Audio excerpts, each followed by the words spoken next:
Hey guys, so this week's vlog, it's video vlog, it's going to be all about what it takes to be able to long-term stays, what they call boondocking or dry camping for more than just a week or two. There's a lot of people that brag about how they went out for a week. Well, we have been out, we go out for months at a time because the savings, but you got to be set up for that. And that's what this vlog is about this week. I have another one out that I made about 1.5 years ago, and I'll leave the link to that in the description. And that's about the Yuma LTVA long-term visitors area. But there's other areas, and in fact, if you looked at this sign right here on the screen, I'll zoom in a little bit. You can see you can get 40 acres for just under $80,000. And we're right across from where we like to stay for the winter. And you can see back in there, there's rigs that go all the way back. I don't know how many sites. I have other videos. I don't know how many sites are there, and I have other videos about it. But this week's vlog is really all about what you need to be out in the desert or any boondocking long term. We actually go up to Colorado for the summers, and same thing, because the sunlight during the day is longer, we don't need quite as much solar as we do down here. But stay tuned, watch this all the way through the end. You'll get some great tips. If you have any questions, put them in the comments. We'll try to address them. You can always email us direct. And thanks for watching. Here we go. One of the things that we all have to deal with is wastewater. This right here is part of our composting toilet. And this little unit right here carries our urine from our composting toilet. And I'm taking it down to this building, which is basically a bathroom. You can see it says gentleman right there on the side of the door. I'm going to tell you, I'm not going to show you this, but I'm just telling you this is how we deal with it. This is not difficult. It saves a lot of water. It actually keeps the odors down in our rig, believe it or not. We love our composting toilet, and if you're going to stay out for a long time, unless you want to shuffle it around through those little totes and pump it into those totes and then take it down and dump it on the back of your truck or on a trailer or something, then a composting toilet is the way to go. Okay, as I said, if you do not want to do the composting toilet and you don't have full hookups and you're out here where there is no sewer, you're going to have to use one of these. We're lucky here at Snowbird West because we have a pump truck that comes and pumps the sewer out. But basically, you're going to have to run some hoses in here. That's about 46 gallons. When it fills up, you hope these wheels will hold up to get you to wherever you have to dump if you're in a park. And these roads can be kind of rough. That's what happened to us in Yuma. They eventually just tore up. The wheels came right off. So I got this trailer, and while we were in Yuma, I would take it down to the dump this way. It's actually the first tote that I got, and as you can see, the tires came off, busted up, and I've had, that's probably the third set of different type of tires. So I like our system, our composting toilet, and this is the #1 reason why. Okay guys, one of the first things that you need to know when you get out and try to camp, go glamping out in the middle of the desert. Yeah, we call it glamping in the middle of the desert, but you're gonna have to go get water. So this was the first thing that I used. This is like a 35-gallon tank. I would put it in the back of the truck. I would go back to camp. There's a little water spigot right there on the end of it. I would fill it up full of water and take it back to the camp. What I do nowadays is I have these. These are like military bags. It's almost impossible to tear them. I actually keep them in a container that says water on it. And over here I have a pump, and I just finished changing out the pump, so I'm going to put it inside my bag, in my container like that. And this is what we use to pump the water, either in this bag, because I now use these 60-gallon bags that I just showed you, and I pump it direct into the rig and keep the water coming. Now that we're out at Snowbird West, we don't have to do that. We have water for a couple hours every day. Now you can see inside the rig where we pump the water in. So what I'll do is, this is where the water comes in right now, right here. But we're at Snowbird West, and so I have water a couple of hours every day. But what I'll do is, if I don't have water and I'm out boondocking somewhere, I'll take this right here off, and I'll put the other one. Now these quick connects are the best. So you just put them in here, and I tried the plastic ones because they were cheaper, but they leaked. If you kink them just a little bit, they don't work worth a crap. So get these little metal ones. The quick disconnects are a little bit more money.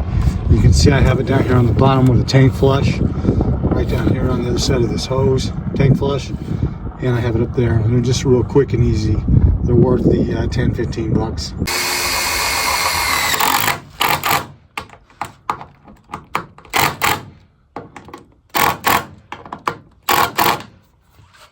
Okay, we're putting up solar panels on the cargo trailer, and that's what the coach and I are doing right now.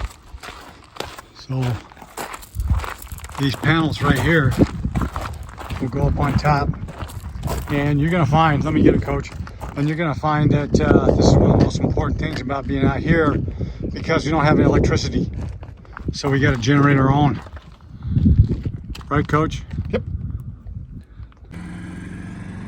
Okay guys, this is 1800 watts of solar that I have on top of my cargo trailer, and I'm going to turn this into a power station or a power trailer. And what I mean by that is, eventually everything will go in this rig, and when I leave to go up north in this rig, which also has 1800 watts of solar on it, and you need more solar down here in the desert, because the sun doesn't come up and stay up as long. You only have so many hours of daylight usable solar. So what we're going to do right now, or what we've been doing, is, we've seen the earlier part of the video, we put this up here. We found putting this up off the ground is so much better. It's really on there sturdy and strong. We can take the high winds that we get down here, and it's 1800 watts. We've found that if we got sun like we do today, at least partially, we get all the power that we need. But right now, I'm going to continue to hook this up, and what I'm going to do is run these lines inside of here, and I've already tapped a small hole. You can probably see it right there. I'm going to make that a little bigger here in a second. I'm going to run the lines down through it, and I'm going to put a cap on top of it to keep the water from going in, to keep the water from going in, so that we don't have any water leaking in the rig. Solar is a big part, and I'll show you more about that here in a second. Okay, I just tapped out the hole. So what we're going to do is unhook the lines, run them down through here, reconnect them. I got a little cap I'll show you in just a sec. I'm going to put over the top of that. This is the cap that goes on the top. You can buy these just about anywhere. I got them on Amazon, and had them shipped out here. And this is a little lip that goes around it that helps stick it into place. But we're actually going to use some more glue or putty to go around the outside of it, caulking to hold it in place. Okay, now you can see I put the cap on. I had to trim a little bit of this out here, but that's okay. I wanted it up on that corner. I want the wind and the rain or whatever, because I'm going down the road, to come up over the rig. And the key to these, once you got the wires in, is these have got to be super tight, and they clamp down on the other side in here to keep the water from going in. And I'll get up there when I do the putty around. I'll put putty around here, and then I'm going to screw them down in with some self-tapping screws, and then we can run it in through the bottom down there, out, and hook it back up to the solar. Okay, this is a pure sine wave inverter made by this company. It wasn't a bad unit. It lasts about 2.5-3 years. and it's a 3500 watt pure sine wave inverter with a surge of 700 watts.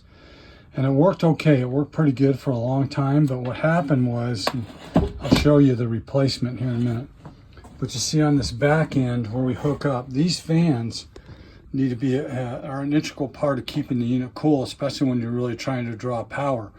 So you can see it's a 12 volt, and what happened was inside of here, some of the circuit boards stopped working right. Probably a year and a half ago, they just stopped working. And so we have to, I'll show you here in a second what we had to do, but this one still works. It just does not do on heavy draws. It would, when we try to do, run the microwave, or we try to run a couple of electrical items at the same time, or we would try to even run an air conditioning unit, heat up water, any of that stuff, it would turn off. It would just click its internal unit, would just, breakers would shut off because the fans would never come on. So what I did was I hooked this fan inside the rig, right above it, just like right above where the fans used to go, and I would turn it on, and then we could run microwave and we could run heating up water, whatever, as long as this fan was on, doing the job that the internal two fans were supposed to do. But lately it stopped working, so we had to make a change, and let me show you the change. Okay, so now we're underneath the rig, and this is the new pure sine wave inverter. This is a 5,000 watt, and I'll turn it sideways here a little bit so you can see what goes on. It's a 5,000 watt, but it has a 10,000 peak power, so when you turn on your air conditionings, it'll ramp up to handle that. And it's just working wonderful for us.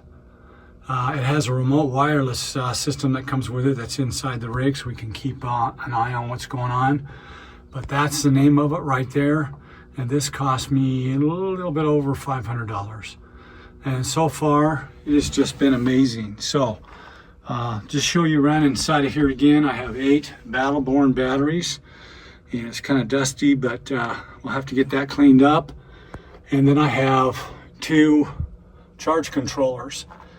This is 1800 watts, and this is 1800 watts. This is the one that's on top of the gray trailer where we were just up, working, putting in a new hole. And this one is for the stuff that's on the rig. This will stay with, of course, stays with the rig wherever we go. More solar here, but this is just going to run the rig, whatever I put inside of here. This is where I usually charge up my tools that I use just for, making different things. So there's no way you can have too much solar, in my opinion. But what I wanted to share with you, which is important for you to know, is if you look up at the sky, it's overcast. And it just doesn't seem to matter almost how much solar you put out. You're gonna have to have backup, not very often, but every once in a while, one of these. And this is a Predator 3500. I first started out with one of these, a Yamaha, and I've hooked 2 of them together to get the same amount of power that this Predator gets. So what I'm going to do right now, because it's overcast, see my fuel cans, gas cans, I'm going to turn on this generator, which is coming in to the side of the rig. I wanted to put it out here further so that we wouldn't have to listen to it run. It comes into the side of the rig right here. I'm going to turn off the solar draw, turn on this generator, and we're going to heat up some water because Patty has an appointment tomorrow, and well, we just like to take showers from time to time because it's so overcast. So here we go. I'm going to start it up and then I'll show you what I do. So this is when we need this kind of power. And this unit, I set it here without using it last year for like 6-7 months that we were gone. Pushed the button and it started right up. kind of like that. Okay, so now I'm going to come inside here and turn off this, and this is how I do it. That's it. We're now off of solar, and we're now on that generator. So now I can go inside and heat up water. We do this every once in a while. We've had about 2 or 3 days of super cloudy skies, and it's just hard to get the solar up where you want it if you're going to be cooking, running a washer inside, mostly for meals, running the microwave, anything like that, or heating up water. And if you don't get enough sunshine, that's what you have to do. Okay, this is the remote that I told you about outside for that 5,000 watt inverter. I can turn it on and follow what's going on here. And this we just have up with some putty that's, can't remember what it's called, what kind of putty it is. But right now you can see I'm bringing in off of solar zero through the inverter. And the reason for that, of course, see it go to zero, is because I'm still charging up from the sun, but I'm running off of the generator now. So go over here to this panel. We have the water pump on. You're going to see I'm going to turn on the electricity, and you hear the generator outside ramp up. It's a very quiet inverter generator. It's a really nice generator. It's been really good to us. So that I didn't get too loud, and I like to push it out of or away from the whole area. Now, according to my coach, if I want fast hot water, I can also turn on the propane heat. So the two of those are going to work together to heat up the water. Now, there's a lot of other gauges and whatnot in here. One of the things that we kind of like, with the exception of this fan, which has never worked properly, the electronics in here have always been kind to us, knock on wood, and we've been able to enjoy not having to deal with any of these things normally, so that's good. Extremely important, and that has really helped us be out on the road. When we first got this Montana, it had dual power fridge, had propane and electric. If you turn that blasted thing on electric and turn off the propane because you want to save money, because propane in certain areas are like $5 a gallon that we've camped in, it would just go suck right through the power of the batteries like nothing. You'd have to run the generator all the time just to run the fridge. It was the worst. We went out and found a low wattage refrigerator. This particular one is a Samsung.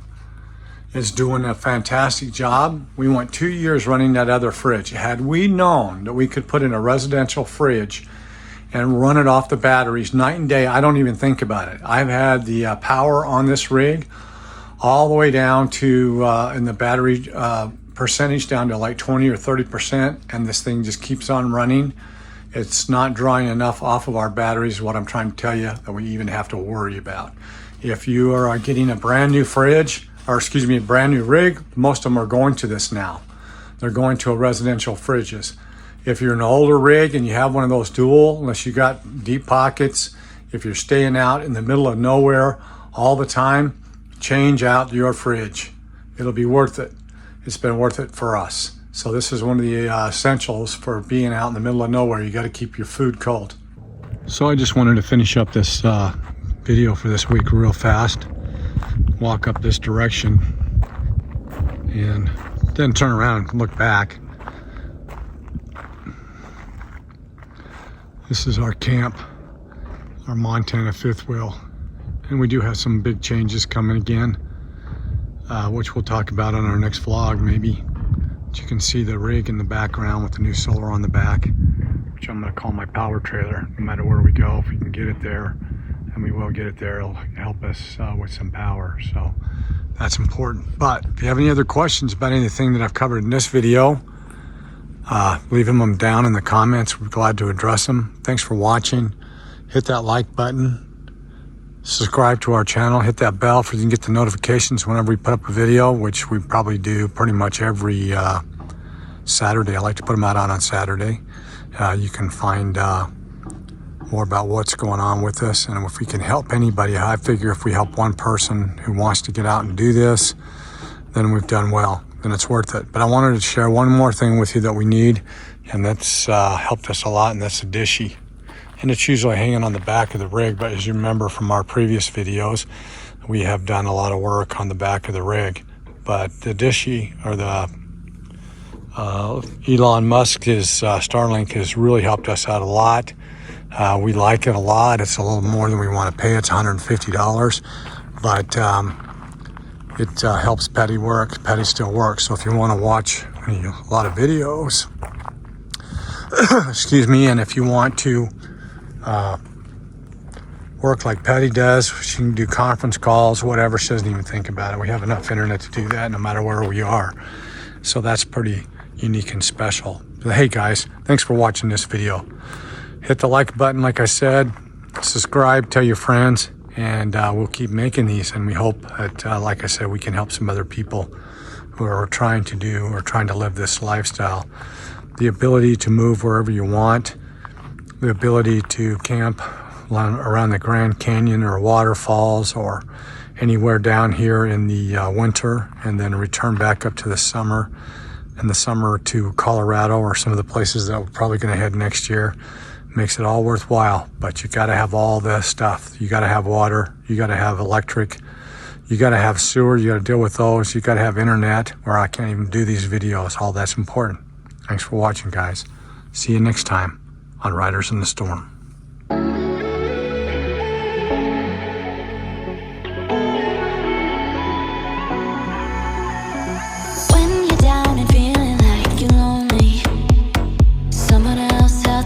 Just like you, go outside and be kind to a stranger.